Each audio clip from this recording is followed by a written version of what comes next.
എല്ലാവരും അമ്മായിയമ്മ അത് ചെയ്ത് അമ്മായിയമ്മ അങ്ങോട്ട് പോകാൻ സമ്മതിച്ചില്ല, അമ്മായിയമ്മ ഇങ്ങോട്ട് വരാൻ സമ്മതിച്ചില്ല എന്നൊക്കെ പറഞ്ഞാണ് പരാതികൾ. അമ്മായിയമ്മയ്ക്കാണ് പരാതി. എന്നാൽ മരുമക്കൾ എല്ലാരും പെർഫെക്റ്റ് ആണോ? ആണോ? എല്ലാം പോട്ട്. എന്റെ കാര്യം തന്നെ ഞാൻ പറയാം.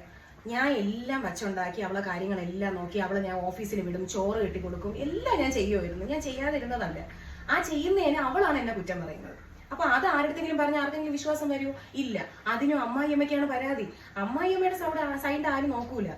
ഇപ്പൊ ഞങ്ങളെ സംബന്ധിച്ച് ഞാൻ ഇവിടെ പറയേണ്ടത് പറയുകയാണെങ്കിൽ അതിനും അവൾക്ക് ദേഷ്യം. എന്റെ മോനെ എന്റെ അടുത്ത് ജീവനായിരുന്നു. സത്യം, എനിക്ക് നല്ല വിഷമമുണ്ട്. എന്റെ മോൻ എന്നെ ജീവനായിരുന്നു, എന്നെ ഭയങ്കര ഇഷ്ടമായിരുന്നു. എന്നെ ആയാലും അച്ഛനെ ആണെങ്കിൽ അതിനേക്കാളും ജീവനായിരുന്നു. പക്ഷെ ഇവള് വന്ന് കയറി 3 തൊട്ട് ഇവിടെ മരുമകൾ പോയി തുടങ്ങി.